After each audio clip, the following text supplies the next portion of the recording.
Assalamualaikum warahmatullahi wabarakatuh. Apa kabar para sobat pembelajar, para peserta didik, siswa-siswi? Semoga kabar kalian dalam keadaan sehat walafiat. Berjumpa kembali dengan saya, M. Agus Sarif, pengampu mata pelajaran informatika. Dan sekarang kita masih dalam ruang belajar informatika. Pembahasan kita masih tentang menerapkan berpikir komputasional. Berpikir komputasional merupakan salah satu keahlian kecakapan berpikir yang harus kita latih untuk nantinya kita dapat mampu membuat langkah-langkah penyelesaian masalah sehingga dapat memberikan solusi yang terbaik atas masalah yang kita hadapi. Berpikir komputasional, salah satu yang harus kita lakukan adalah memperbanyak literasi digital, memperbanyak membaca buku, mencari informasi yang nantinya mampu memberikan wawasan pengetahuan. Dalam berpikir komputasional ini, ada 4 pendekatan yang harus kita lakukan. Pertama, dekomposisi. Kedua, pengenalan pola. Ketiga, abstraksi. Dan keempat, algoritma. Dan ini merupakan satu kesatuan yang harus kita latih dan nantinya bisa kita terapkan untuk menyelesaikan masalah. Mari kita belajar bersama-sama tentang menerapkan berpikir komputasional. Ini merupakan peta konsep dari teknik pendekatan menerapkan berpikir komputasional.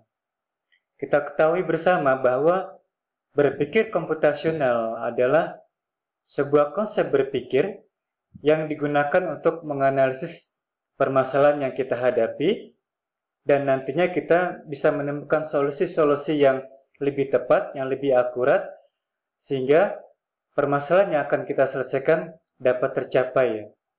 Jadi berpikir komputasional ini kita diarahkan untuk berpikir secara sistematis, langkah demi langkah secara terstruktur dengan menggunakan pendekatan dekomposisi, pola, abstraksi, algoritma, dan terakhir adalah dievaluasi.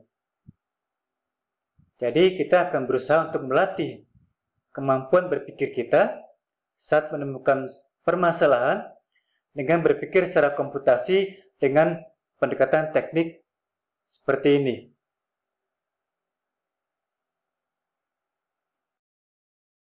Ini merupakan ilustrasi peta konsep dari berpikir komputasional dengan menggunakan penerapan teknik dekomposisi. Kita ketahui pengertian dari teknik dekomposisi adalah pendekatan berpikir komputasional dengan cara membagi sebuah masalah kompleks, masalah yang kita hadapi menjadi masalah yang lebih disederhanakan, sehingga nanti diharapkan akan lebih mudah dipahami, lebih mudah dianalisis, dan menghasilkan sebuah solusi yang lebih tepat. Ilustrasi di sini adalah sebuah masalah utama, masalah yang kita hadapi menjadi beberapa sub-masalah yang lebih rinci, dan dari setiap sub-masalah ini memiliki penyelesaian masalah tersendiri dan menghasilkan sebuah solusi. Dari setiap sub-masalah di sini, sub-masalah 1, 2, dan 3, masing-masing memiliki penyelesaian masalah dan menghasilkan sebuah solusi. Menghasilkan solusi untuk menyelesaikan masalah 1, 2, dan 3. Dan solusi yang dihasilkan ini, dari ketiga solusi yang dihasilkan ini, nantinya bisa dihasilkan sebuah solusi yang lebih dominan untuk menghasilkan sebuah solusi yang lebih tepat di antara ketiga solusi ini dan nantinya bisa menghasilkan sebuah solusi untuk masalah yang utama. Ilustrasi berikutnya tentang berpikir komputasional menggunakan teknik dekomposisi. Di sini diilustrasikan dengan menggunakan peta konsep, seorang pimpinan atau kepala sekolah dari sebuah instansi pendidikan menerima tugas atau masalah yang kompleks, masalah yang besar yang harus diselesaikan. Sehingga pimpinan di sini merasa kesulitan, merasa besar bebannya untuk menyelesaikan masalahnya, sehingga menjadi beberapa subbagian masalah dengan membentuk beberapa subbagian masalah, yaitu di bidang pendidikan, di bidang kesehatan, di bidang humas. Nantinya dari beberapa subbagian masalah ini, ada beberapa staf yang menangani permasalahan di bidang pendidikan, di bidang kesehatan, dan di bidang humas. Dan diharapkan nantinya dari beberapa subbagian masalah ini dianalisis dari permasalahan di bidang pendidikan dan menghasilkan sebuah solusi di bidang pendidikan. Begitu juga dengan bidang kesuaan, dianalisis permasalahannya, kemudian menghasilkan sebuah solusi di bidang kesuaan, dan di bidang humas, dianalisis permasalahan di bidang humas, dan menghasilkan sebuah solusi di bidang humas. Dari semua masalah yang dihasilkan di bidang pendidikan, di bidang kesuaan, di bidang humas, nantinya dikomunikasikan atau dievaluasi interaksi dua arah antara pimpinan dengan masing-masing subbagian ini dan diharapkan dapat memberikan sebuah solusi yang lebih akurat, yang lebih tepat untuk menangani masalah yang dihadapi di beberapa subbagian ini. Ilustrasi berikutnya tentang berpikir komputasional. Teknik kedua yaitu pengenalan pola.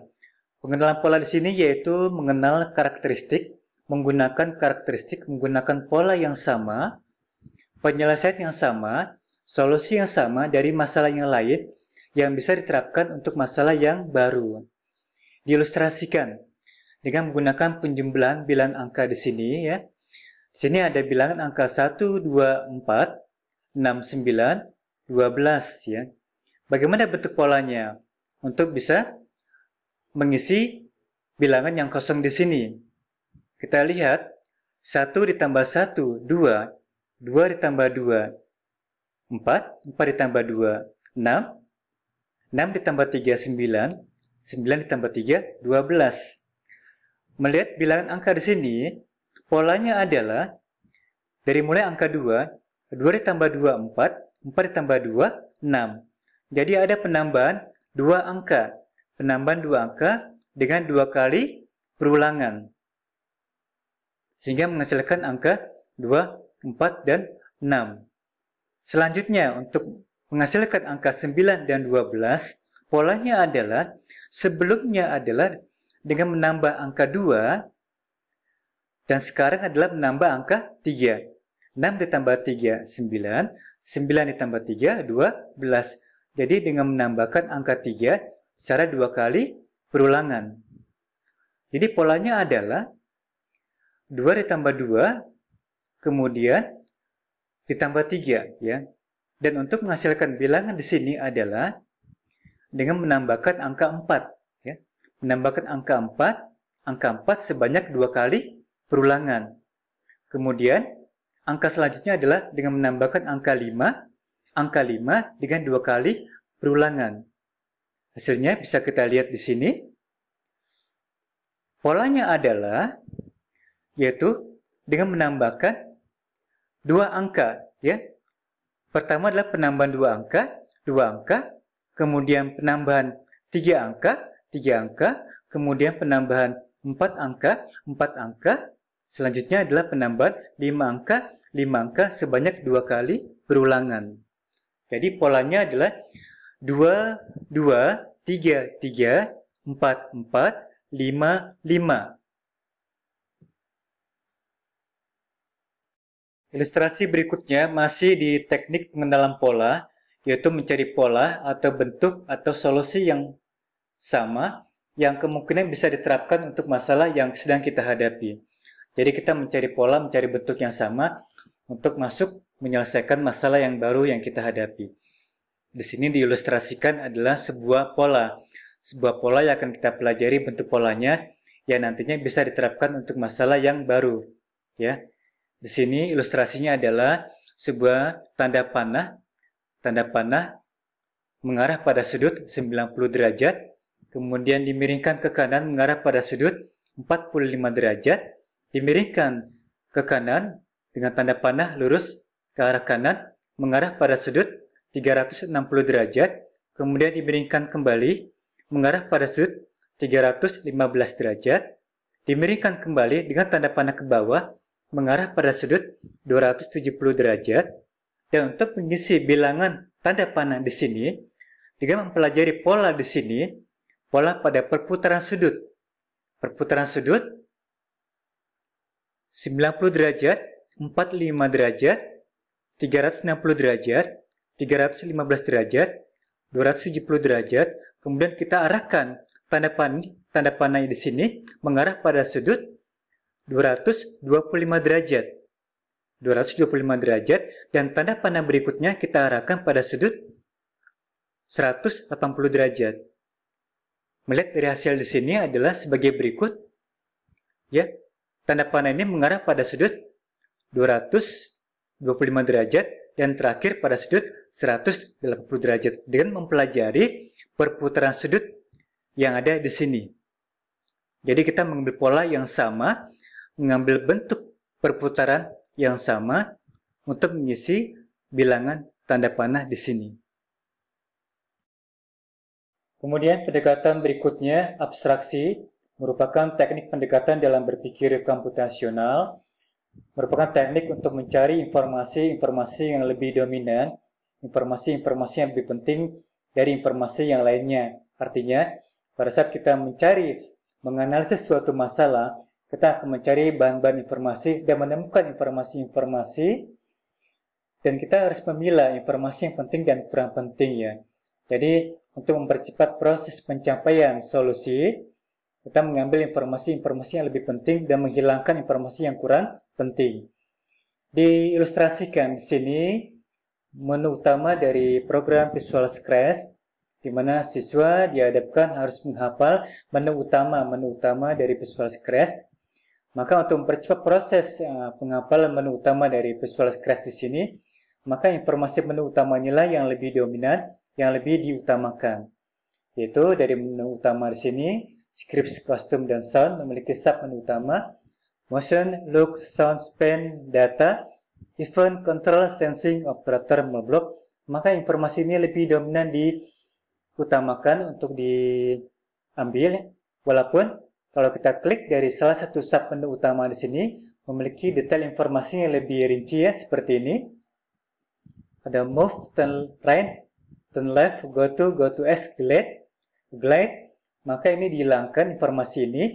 Kita lebih mengutamakan informasi dominannya ini untuk mempercepat proses pencapaian solusi yang kita harapkan sehingga peserta didik dapat lebih cepat menghafal informasi sub menu utama dari Visual Scratch. Ilustrasi berikutnya masih di pendekatan konsep abstraksi, yaitu di sini bertujuan untuk mencari informasi, mengambil informasi yang lebih dominan, yang lebih penting, dengan menghilangkan informasi-informasi yang kurang penting, dengan tujuan untuk mempercepat pencapaian penyelesaian masalah, mempercepat pencapaian solusi yang kita butuhkan. Ilustrasi di sini adalah kita melihat banyaknya kumpulan file yang kita miliki. Ini akan lebih sulit kita untuk mencari file yang kita cari, yang kita butuhkan. Maka akan lebih mempermudah kita untuk mencari file yang kita butuhkan apabila kita membuat sebuah folder untuk mengelompokkan file-file tertentu, yaitu di sini kita membuat sebuah folder data siswa. Nanti kita akan isi dengan kumpulan file-file yang berkaitan dengan data siswa. Jadi file-file yang berkaitan dengan data siswa kita kumpulkan dalam folder ini, data siswa. Begitu juga dengan soal, berarti kita akan mengelompokkan soal-soal yang berkaitan dengan soal dalam folder soal ini. Jadi pada saat kita membutuhkan yang berkaitan dengan data siswa atau data soal, kita tinggal mengarahkan pada folder data ini ya. Jadi akan lebih mempermudah mencari informasi, mencari file yang kita butuhkan. Berikutnya, algoritma merupakan salah satu teknik pendekatan dalam berpikir komputasional yang memiliki pengertian yaitu kumpulan langkah-langkah instruksi atau perintah yang digunakan untuk menyelesaikan suatu pekerjaan atau tindakan yang kita inginkan. Sama halnya pada saat kita menemukan suatu persoalan, suatu masalah, maka kita diharapkan mampu menganalisis masalah tersebut dan membuat langkah-langkah penyelesaian masalahnya secara terstruktur. Karena dalam berpikir komputasi di sini kita diharapkan mampu menyusun langkah-langkah penyelesaian masalahnya secara terstruktur, secara tersusunnya, langkah demi langkah secara jelas dan benar ya. Akhirnya nantinya akan bermudah dalam menemukan sebuah solusi yang kita harapkan. Dalam penyajian algoritma di sini biasa menggunakan dua metode konsep, yaitu menggunakan tulisan maupun berupa gambar ya. Yang berbentuk tulisan biasa kita kenal dengan istilah pseudocode. Itu pseudocode merupakan berupa perintah-perintah penyelesaian masalah berbentuk bahasa bisa menggunakan bahasa yang kita bisa. Jadi kita bisa menggunakan bahasa tersebut untuk menyusun langkah-langkah penyelesaian masalah atau menggunakan gambar ya, berupa simbol atau gambar-gambar yang biasa kita kenal dengan istilah flowchart ya. Flowchart adalah salah satu teknik dari algoritma yang merupakan bagian dari berpikir komputasional ya. Jadi flowchart memiliki pengertian adalah diagram atau gambar yang mewakili kumpulan instruksi atau perintah dengan menggunakan simbol-simbol. Jadi kita dalam menyusun langkah-langkah penyelesaian masalah diwakilkan dengan menggunakan simbol-simbol atau gambar. Biasanya gambar-gambar simbol flowchart di sini memiliki simbol input, proses, penyimpanan, dan output ya. Nanti ini bisa disesuaikan dengan langkah-langkah penyelesaian masalah yang kita buat ya, yang kita kenal dengan istilah flowchart. Ini merupakan ilustrasi dalam teknik algoritma dengan menggunakan flowchart ya.